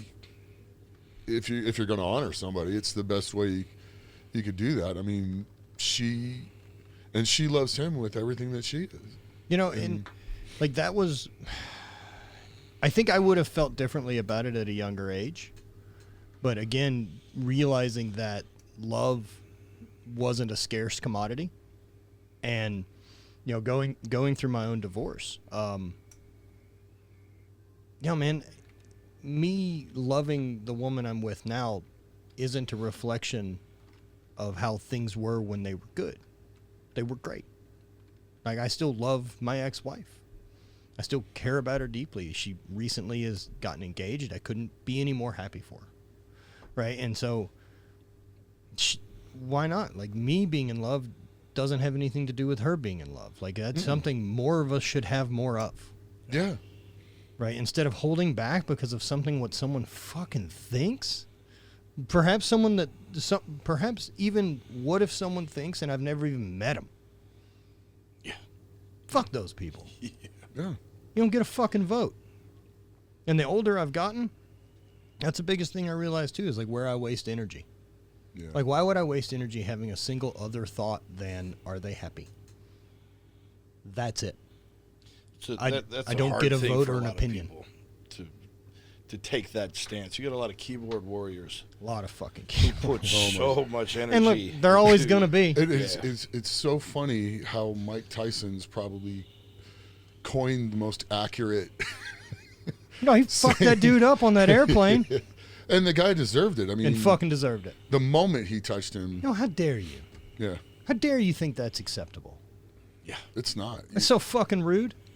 And not only that, self-awareness of like, it's Mike fucking Tyson. What a dipshit, right? What a dipshit. Well, like, not only that, like, why did you choose to be someone he's going to remember as a piece of shit? Do you know what I mean? You could have just had a cool interaction with him. Yeah. And like, maybe you're not going to be his fucking friend. He's got other things going on. He's fucking busy, but like. But people will sit there and poke the bear. And it's like, and then a bad reaction happens from poking the bear, and they're like, and it's like, wait a minute, why are you surprised? Yeah. What did you think was going to happen? And now you want to hold him responsible for you being a blithering idiot? No. I really think, honestly, like a lot of what we're dealing with right now is this carryover from troll culture. Yeah. Like, whether that's it's all the radio news, talk shows. It's news too. Like, even whatever we're calling mainstream media at this point is aware. The more pissed off we are, the more we watch. Yeah. No, quite the opposite. Yeah. I actually am about to get rid of. Well, you're one of the smart ones who have done. I don't consider us in the. I've gotten rid of fucking TV fucking 6 or 7 years ago. Yeah. Weird. Anything important still found me. Exactly. Yeah. Exactly. Well, and there's things I can pull up where I can get news from that I can look at and just swipe through. You got a lot of people that are still addicted to it. But there's people that love that being infuriated, right? And those are. I always laugh at that. That's part of their identity, though. Yeah. And what those people will immediately try to fucking think is say that, like, well, I can't do that. I'm a bit more of a control freak. Like, I need things to be this way or that way. Like, you're trying to control shit that can't be controlled. That's a fucking lie and an illusion. You don't handle the things in your own life that you can already be in touch of. You ain't fucking harnessing magic. No. And make no mistake, magic fucking exists. Right? Getting a TV show. There's some fucking magic involved. Yeah. Some stuff like that. And at the same time here, we're fucking hurtling through the fucking universe on a rock, traveling at 1,000,000 miles an hour, held in orbit by a giant fucking ball of fire. Yeah. Held in orbit by an even larger ball of fire. Balls of fire, right? A giant right? fusion reactor. Of a fucking infinite amount of everything. Like, everything that we've ever thought of, invented, known, person, memory, existence. Yeah. Is that. Yeah. So, like, fucking have some perspective. Perhaps it's not as important to yell about. And perhaps realize that the people playing the game want you yelling. Correct. But that's part of the game. You hit the nail on the head with the game. You know, it's the classic they look over to, here yeah. while all this other shit over here is going on, and it just let us sell you more shit. And like you said, when people get irritated, they pay more attention. And so they're just selling more and more crap. And like I even, the Roe versus Wade thing, you being as front and foremost as it is right now, right? From what's really what a going fucking on. distraction. And two, it fucking sucks because it's messy. Yeah. Like, it's easy to be shitty and say women's rights, this and that, and women's bodies, and full fucking support. I believe in sovereign fucking people. Do whatever it is you want to do with your fucking life. 100% with your body, that is yours. But I also support states' rights and not over government. And this is the fucking really messy part of the Roe versus Wade thing. And I also goddamn guarantee you that we won't ever have a moment, like, have one time where we as a population get to pick a vote, right? Where it's black and white, pro-life, pro-chores. What do we stand for in this culture? But no, it'll have to be piggybacked on something like, well, you can be pro-life, but that also means, like, kids in school won't get lunches. Like, what the fuck? Why does this funding come from the same fucking place? Here's my really different take on it. You want to be mad against Roe v. Wade? Be mad at AOC. Yeah. Be mad at every sitting member of Congress over the last 49 years that didn't do anything and now wants to go protest the Supreme Court. Yeah. Even Joe Biden, because Joe Biden was in office. Joe Biden spoke against it. And it's kind of like, you guys make the legislative branch is the one responsible, folks, not the Supreme Court. The Supreme Court has to take the Constitution and decide whether laws or things that are applicable to what the Constitution says. Yeah. So what do they have to follow? Constitution and the constitutional amendments. And it's messy. So why in 49 years have no constitutional amendments been brought forwards? Right, because we've chose not to. At the end of the day, it's the lawmakers and every sitting member of the Congress and every sitting member of the Senate that anybody who's going to be mad about that decision on either side of it, they're the ones that should be mad. And it's amazing how that blame has been shifted focus as if it's something we're choosing. Yeah. Correct. Or that, like, a popular vote has chosen it. Correct. Even fucking weirder that we somehow have involved. Like, why are we legislating morality? I don't understand. Like, legislate fucking danger. How about legislate danger, which we fucking don't. Nope. I can jump out of airplanes and go buy a fucking motorcycle without a motorcycle license. I would prefer them stay away from that. Honestly. Same. I think we need fewer laws. I think we need them to do less work in office. Right? And so that gets really tricky with the Roe v. Wade for me. Because I want less big fucking government, but I also want full fucking autonomy over what to do with my body and my life. No one else gets a fucking vote.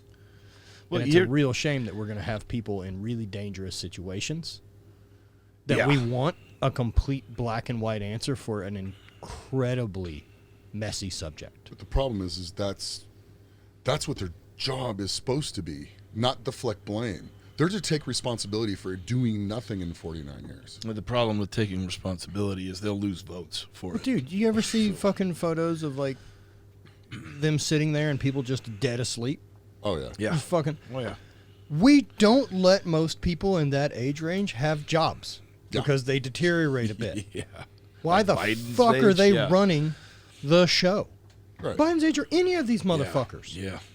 Can we stop pretending billionaires have anything in fucking common with us? Exactly. They don't. Nope. They fucking don't. 100%. God damn it.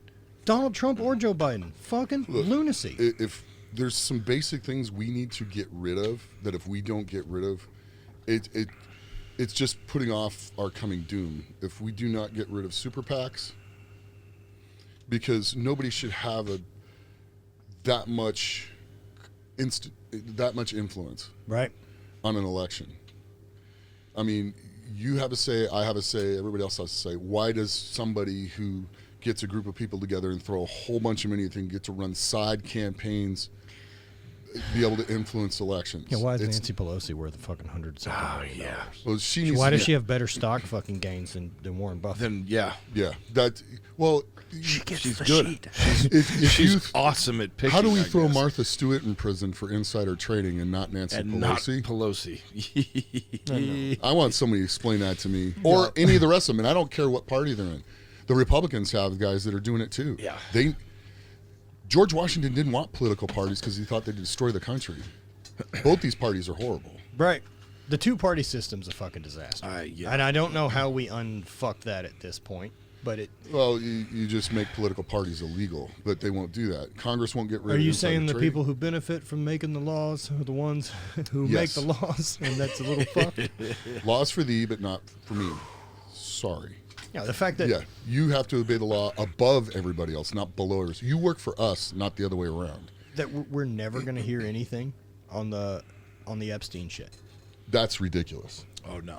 That's criminal. With the list? Yeah. That is treasonous, actually, because there's people in there that need to go to jail that are in political office for that. People in there that need to go How does she go to prison and not one person has been indicted from that yet that are on her client list?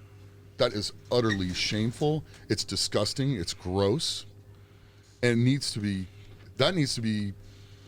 to be marching for that. It never will. Well, because look, our population as a whole. There's people of us. There's individuals who will give a shit. Our press is lost. They're gone. There is no news anymore. Unbiased press. Get the fuck out of here. News is supposed to be honest, fair, and impartial. Well, let me give you a real quick to check and know if your news source is those things. Do they air advertising? If they're not, because then it's called fucking entertainment. Yep, that's 100%. They have to have you tune in. So they'll do whatever brings more eyes, not what gives more information. Well, they got rid of the FCC Fairness Doctrine in 1987, where they could lose their broadcast license if they weren't honest, fair, or impartial. Well, no, and look, there's plenty of stuff during the Watergate trial, right, where Nixon admitted that we have people from the CIA working at news stations across the country to put information out that we'd like out. That's a problem. They've told us. They're not fucking lying to us, right? Like, they've said, yeah, we do that. That's the part that really gets at me is now they're just kind of pissing on us without even the decency to call it rain. What? They're just pissing on us and saying, yeah, well, we're pissing on you. That's that. The one that scares me about people, right, is like the lack of, like, it's total accountability, and it's being able to say, okay, fuck them. And from my perspective is I know they're liars. And they is in whatever that big governing body of people is, an elitist whatever in my country. They are not concerned with my life. They are not interested in my pursuit of happiness. It has nothing to fucking do with me. I will operate accordingly. I will never fucking ask you for help. I will never fucking... I'm responsible to look out for me. Right. But they're not creating that system. They're not creating that system. The participation awards in school have kids. It strives for mediocrity with our children. Yep. So our children think they show up to work and they deserve a check, and it's like, no, you have to perform at work. Yeah. Failure is a big fucking part of learning. Yes. You're supposed to fuck stuff up. Huge part. And you're supposed to get fired. Yeah. If you're paid to do a $60,000 a year job, and you choose not to do the job, and you know how to do the job, you shouldn't get paid anymore. Look, but that's what participation awards encourage. I've always been pro-competition. Yeah. I believe competition's fucking healthy. I think it's great for us. I think it's something people should lean into. I think if you're not comfortable with it, you should figure out how to get more comfortable with it. Get comfortable with it, yeah. Because, I mean, there's no fucking handout, dude. There's no just safety net that people are going to hand over. That is this way to live your life. And I think it's tough that people reach... in their 30s, for myself, when I have midlife crisis or whatever it was, and I was on what felt like a standard path, and I just remember being like, especially after injury, it was like, oh, fuck, that's how this thing rides out. This thing rides out with 2 weeks vacation every year, going to the same fucking place, being around the same people, not experiencing new shit ever. And for the scary part of me is how when I'm in routine like that, how fast time disappears. It goes quick. Oh, yeah, because you're not experiencing anything new. You don't have to fucking take anything in. You're on autopilot. Yeah. I think that's how a lot of people live their lives. I think so, too. And that's how you wake up and alcohol. you go, fuck, I'm 50. Yep. What happened? Yep. Where'd it fucking go? And... Or you just got to be extremely motivated. And I mean, I worked, all those years in the beer business, 18 of them. But I started Strongman right after I started my beer career. Right. And I did it the whole time. I worked at my 50, 55 hours a week. I trained. I spent time with my family and everything else. I didn't have time for a whole lot of anything else. Well, how important do you think just having that that fucking outlet It was purpose. of something that was really just for you? Yeah, it absolutely probably is why I'm alive today. Well, you found purpose with it. Yeah, a lot of purpose with it. Yeah. Purpose is the secret to life. If you want to live, you find your purpose. You do everything towards that purpose. That provides you with all the stimulus that you'll ever need to do whatever it is you're going to do. You know, you can have that 9-to-5 job, but if you have purpose, like Nick, you come home and you've got something to live for. You got something bigger than you that you can pour your heart and soul into. And it's, the 9-to-5 becomes kind of incidental at that point. You've got whatever it is outside of that drives life forward. Yeah, the job facilitates getting to chase the other thing. Yeah. That it's... And man, that being able to adapt with it as it grows, right? Like through social media and changes, like through the course of y'all's career, in a fucking whole new world. Yeah. Right? Like, again, this is a thing you can do for a living. Like, Yeah, when you guys both started, if ago. someone showed up and said, like, I'd like to make a living as a strongman, you're like, good fucking luck, kid. I got laughed at a lot when I said that. Sure. I got laughed at every time. Yep. But now, social media, being able to create content, Yeah. that fucking door is wide open. Yeah. Yeah. You can absolutely live your dreams. Ain't none of it fucking easy. Nope.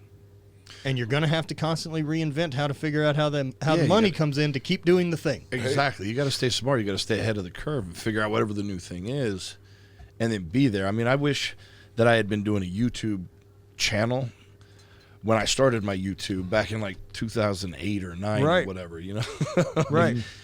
No one ever thought that you could make a living off of YouTube. Well, not when I started doing it with Highland Games, right? Like, I remember there being, I was fucking looked at like a lunatic. Yeah. I was out there filming stuff and talking to a camera and starting to do all that. Yeah. And like, I look at it now, I'm like, fuck, you should have started earlier. Yeah, exactly. Exactly. And you know what? It's like I said, if you find what you love and do it. As long as you're not hurting other people and as long as you're being good to other people, you don't have to like everybody. You don't have to agree with everybody. Just don't be freaking mean to people. There's no reason for it. And find the thing that you love for you. Yeah. Right? Like that Bukowski quote, that find what you love and let it kill you. Like, I fucking dig that, like man. that. Mm-hmm. Find that thing that sets your fucking fire and then spend time trying to be around other people that want to breathe oxygen into it. Correct. Not trying to fucking justify it because you don't get it. I don't give a shit. Because people that are trying to take you out of what fulfills your life are people that need to become acquaintances. Yep. People If that. Well, yeah. Yeah. And people that are... Or at least not access to your emotions or energy. Exactly. Yeah. And people that are trying to help you and go with you and participate with you, those are the people you grab onto and you bring into your life deeper. And that bringing it back around to, community, right? That like, I look at having you guys like as an available resource to talk to, or the people that I know. None of these people came installed in my fucking life. These aren't my 5 friends from the town I grew up in. I've fucking traveled to Earth to goddamn find my wizards and shaman in my life. And I've busted my ass to provide value back to them. Yeah. For access. Yeah. So I can fucking learn better from people that are awesome smarter way of than looking me. at it. But like, they didn't fucking find me. Right? Like I didn't sit and wait for them to come. I went and started investigating and trying things and showing up and being a fucking idiot who doesn't know how to do that sport or that thing. Yeah. And be a white belt. Learn to fucking learn. Well, it goes back to what we were saying earlier about not being afraid to fail. Taking that step, that leap of faith forward. The failure thing is such a joke. Yeah. I mean, anybody who's worth knowing has experienced that. And they're going to stuff up, man. Yeah, they're going to be, it's okay. They'll let you kind of fail and figure, as long as you keep trying to figure it out. I don't think there's a person alive on this planet that hasn't. Well, everything in life, to be quite honest, is suffering. Yep. Everything. You suffer to breathe. You suffer to eat. You suffer everything you do. So it's finding the best things in life that make you happy while we're all going through the same suffrage. And whether that's, I'm really sorry for anyone that the people in their lives who were supposed to be love and those type of things aren't. And it's a real bummer to realize that those people have no fucking clue what they're doing and they have no awareness. But that doesn't mean you're obligated to spend time with them. And if they're fucking draining you of your energy, sometimes they got to go. That door can stay open. If you'd ever like to not be that way, I'd love to deal with you. Yeah. But you don't get access anymore. I like looking at it that way. Do you know what I mean? Like, I'm open for you to be different. But if you're not, I'm not interested in this. And I'm not obligated to fucking be around you. Therefore, the other side of that coin is anyone I'm around, I chose it. Yeah. Right? And so that doesn't ever make me a victim of circumstance, of people I'm around, or any of that. Yeah. I chose it. I chose to be here today.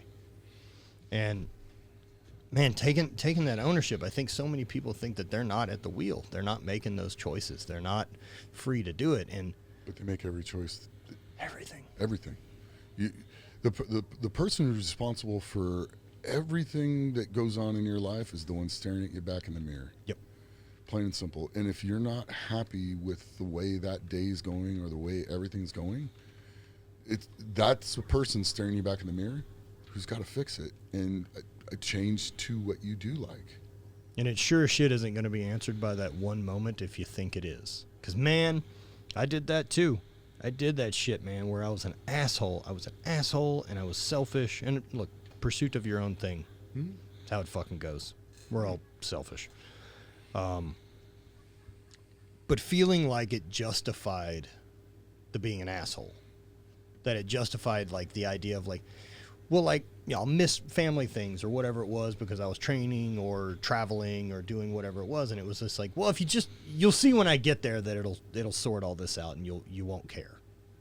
You know, and how many dads do that with kids of like, well, I'm working on, like, everything I'm working at is for us, but you're not there.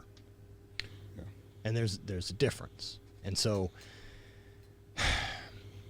it's so hard to tell people that there isn't going to answer it. No. Like, there's never going to be that singular moment where everyone goes, fuck, you were right. Fair point. Fair statement there. And it's going to be journey.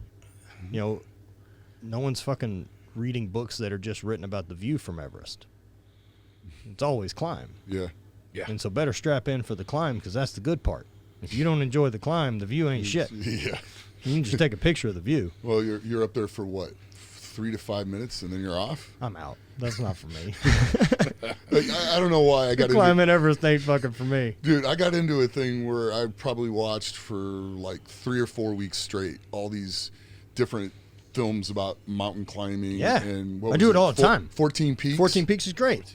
Yeah, Nims Persia is fucking incredible. Nim's amazing guy. But watching that and the climb and stuff like, I watched all these other ones and then I saw 14 Peaks and I saw how people struggled and their attitudes about it. Then you see Nim's attitude about it. You're just like, wow. Man, I got everything I wanted to know about that fucking guy on the first climb. And they're doing La Hoste or something like that. And he's on the climb with the guy who's like on his 6th attempt doing it. And they're fighting through it and like slogging through this like 6 foot deep powder and climbing. The guy's telling Nims, he's like, look, I just don't know if today's the day to summit this. And Nims kind of laughs it off, and he's like, there ain't no fucking quitting this, right? Like, there ain't no quitting my blood, brother. And, like, I just laughed at 2 parts, and Nims, one says, when most people think they're fucked, you're really only 40% fucked. Yeah. Which is dead true. And that's that fucking voice that shows up that's like, what are we doing? We should stop. And like, fucking back off, bud. You're just fine. You fucking slow down, my It's friend. going to be okay. We're going to do this won't kill us. We will be, the fact that we're remembering this means it kind of worked out well. Yeah. Yes. Right. Yes, fair point. And so like, he says that. And then like also, you think he's taking advice from this guy who didn't climb this thing 6 times? That's like, what get I the was gonna fucking say, bricks, yeah. bud. Like, just fucking get in line and follow me up. There's a reason why he didn't make it all 6 times. Right. And like, So. and that guy's a savage. Yeah. The Nim's like that guy, man, and then rescuing people, like none of that Yeah. shit goes as planned. He's just like, no, not good enough. We're getting him down. Of course. I can get to him. We're getting him down. Hey, can you guys bring me this? And he's sitting there, and people don't bring it, and people don't bring it. Did you hear him on Rogan? It's great. So like he's not funded for that project until they're on the 3rd mountain. Right. So this wasn't something that got laid out and planned and funded, and then they took their best shot at it. They just said fuck it and started. We're doing it. Yeah. That's awesome. Yo, they didn't even know if they could get on the last mountain because of like what they have to do politically For China. Yeah, and they snuck in through like a fucking back country to climb a mountain. Those are decisions I probably won't have to make. Yeah. You know? Well, I think they got the last minute approval to go in Yeah. because of social media and all the people that were. So that's what saying they stuff. told everybody. Yeah. That's what came out on the film. Yeah. But So, and I know we got a little bit left. I know Travis, you got to get out, head to the airport soon. As again, kind of with the new brand of the show with Not Dead Yet. Like, what are you guys looking forward to? What's coming up in your life that you're stoked on? I'll let Nick go first on this one. oh, me. Yeah, well, you got a couple big things coming up, man. Yeah, No. Well, so for what he's been telling me is, he's looking for last couple big hurrahs for Strongman and then moving into powerlifting. Well, I'm always going to powerlift. Yeah. I mean, I've done it since I've been competing in it since '85. It's not going to stop, ever. I don't see it ever stopping. But Strongman, I'm going to go to OSG. I mean, you're talking about powerlift, ride it out forever. Yeah. Like even older weight classes, Yeah, change it. it's 5 years. There's a different age category every Fuck yeah. 5 years. Why should I stop? Sure. And I can recover for it. When it's not fun and I don't enjoy it anymore, that's when I'll stop. Of course, that's when you punch And out. I love Strongman. I love it a lot. But there's coming a day, and it's not very far off. I'm going to go to OSG. I fully intend to go. Why'd you do this to me? Fuck yeah. But about to go.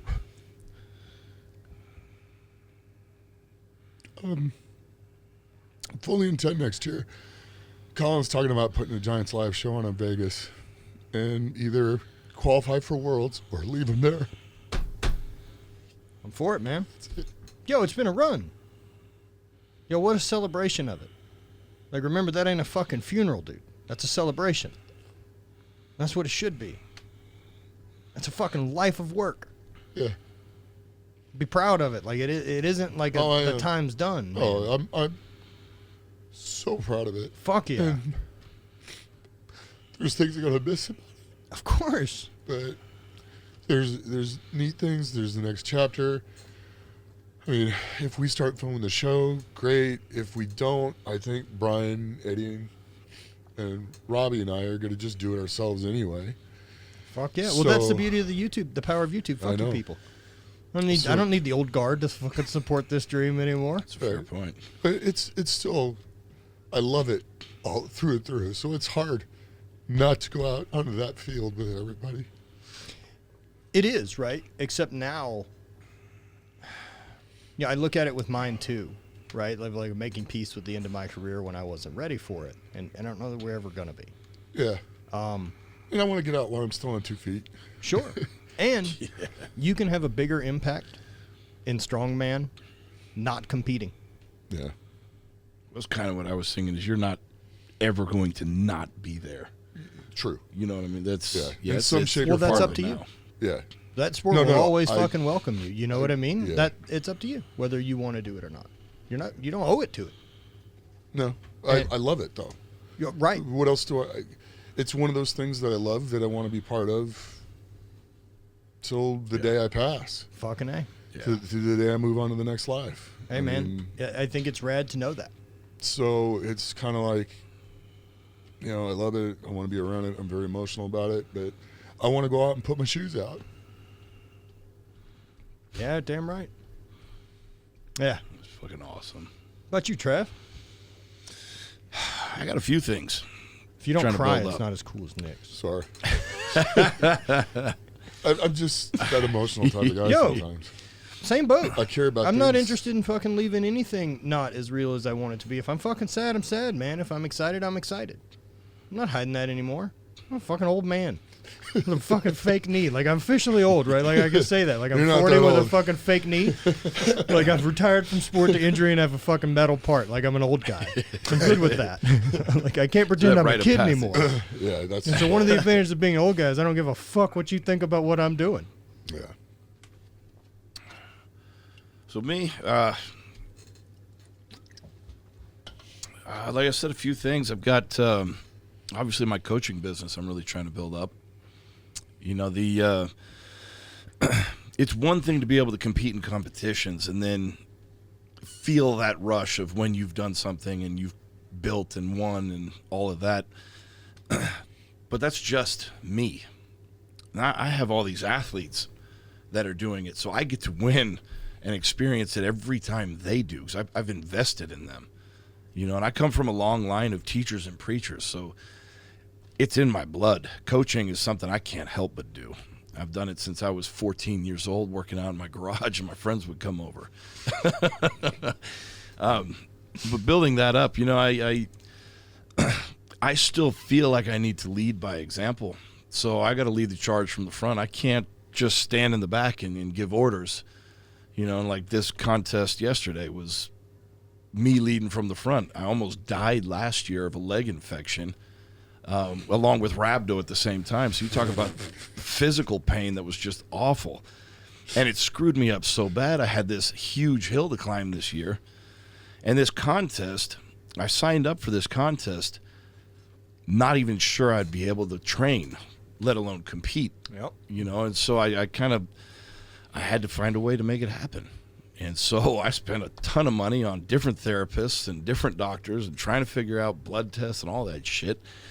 And I've learned probably more in the last 6 months than I have any of the years that I was ever feeling healthy. And so, yet again, I've learned that lesson of just how hard I am to kill. And right. I'm going to keep climbing this mountain until I get to the top of that fucker. And I'm doing it because I want to show all of my athletes that when I'm pushing them, when I am seemingly unreasonable in my expectations of what they can do and what's possible, this is exactly what I mean. What I'm doing here, this is what you do. And I'm also using that as a way to hopefully leave some kind of a legacy. My son will see. He's in England, and I don't know where. Yeah. So it's a shit situation. We've talked about it before. Yep. And every interview that I do on TV, every time I'm talking about Strongman, I try to talk about my son in case he ever comes across it on YouTube, on Channel 5 in England, on any of the smaller sports channels that have Champions Leagues. Anytime, I want him to see that his dad is out there working his fucking ass off. Life beat me down harder than most. I got back up, and that you can keep moving forward no matter what. It's belief, and it's small increments, and having faith that, if it's like traveling across the country on a black highway at night, all you can see is 100 feet in front of you. It's really all that matters. That's the only bit that matters. You just keep going, and you have faith I don't need that to the know road there's a will crash keep up the going. road 3 hours from now. Exactly. Don't do us any good. The faith that every step that you make, you'll have another one to take, and you can keep doing it. And I hope that he sees that, and I want him to realize he comes from that stock, that no quit, never say die attitude. And, hopefully I'll be able to tell him in person here in a few years. He's getting older. I'm really easy to find on social media. Yep. So, And then I've got this next phase of my life that's probably the most terrifying idea I've had in a long time. All right. I like the sound of that. well, let's go. It's just I've got a girlfriend that I really like, and I really want the whole family thing again. All right. It didn't work out for me at all the first time, and that when my ex-wife took my son, it was the absolute worst pain I've ever felt in my life. There's nothing that is compared to that.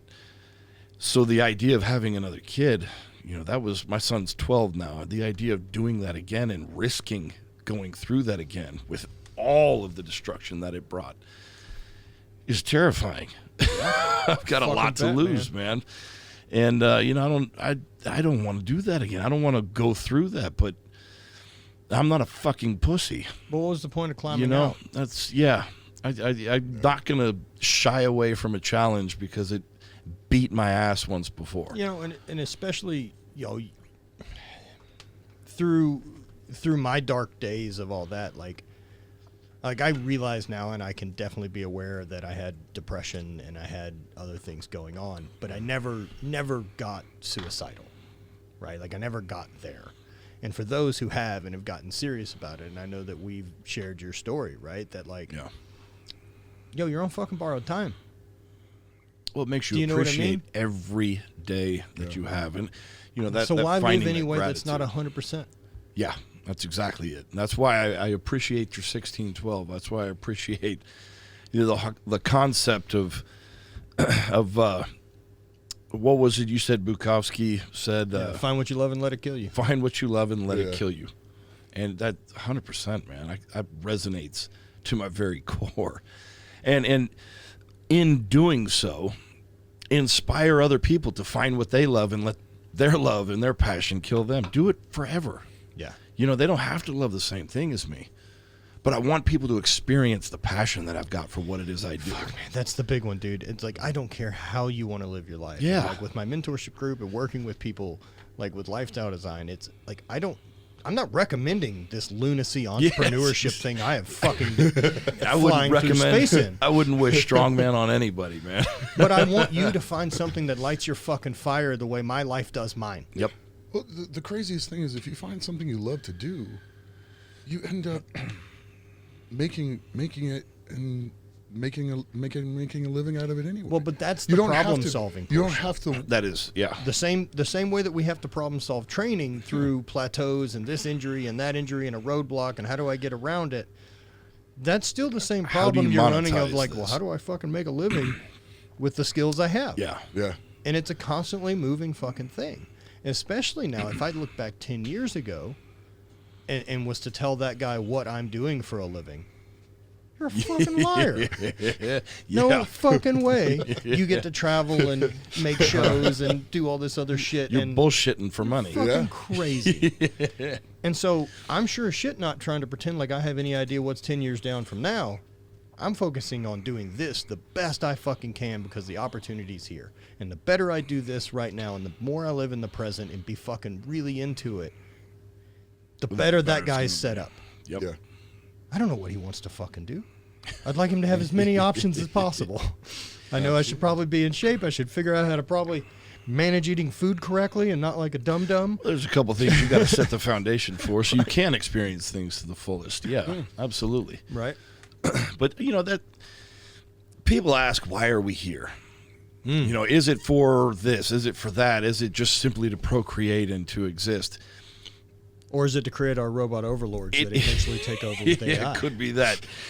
My personal theory is we are here to find our purpose. We are here. You use what you're passionate about to find your purpose and then teach that learning, that lesson of how to find the purpose to your fellow man. That's it. You raise a family in the meantime.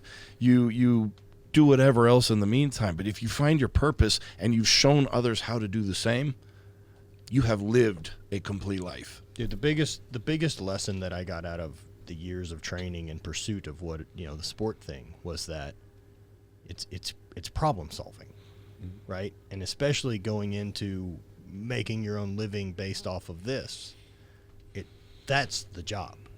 It's just constantly problem solving and figuring out how to optimize and be more efficient and scale so that you're not being paid for your time, but you're being paid for your value.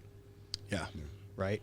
And so, I mean, as long as, dude, you going into online coaching or any of those type of things, as long as you keep applying the same rules of like, fuck, I need to get my back stronger, but I can't deadlift because my hips are fucked up from the last 2 weeks, but I got to figure out something to do that still makes the needle move. Yeah. Right. Until I can deadlift again. Right. Like, that's the same thing you're doing with my health. It's the same thing I'm doing with Business. my nutrition. It's the same with my business. It's the same with my chick. It's the same with running a show and managing employees. It's my job to problem solve. Yep. Because problems are fucking coming. Yeah, no this world's smooth full of fucking them. paths out there. That's the way no it is, fucking man. good roads are easy to fucking drive. Yeah. And you just have to be like, I'm so lucky that the sports thing taught me that. And so even when that's done, like, that's the big lesson is like, I know I can show up for a long fucking time and delay gratification. Yeah. That's kind of the trick of it. That's it. Yeah. The marshmallow test. Yep.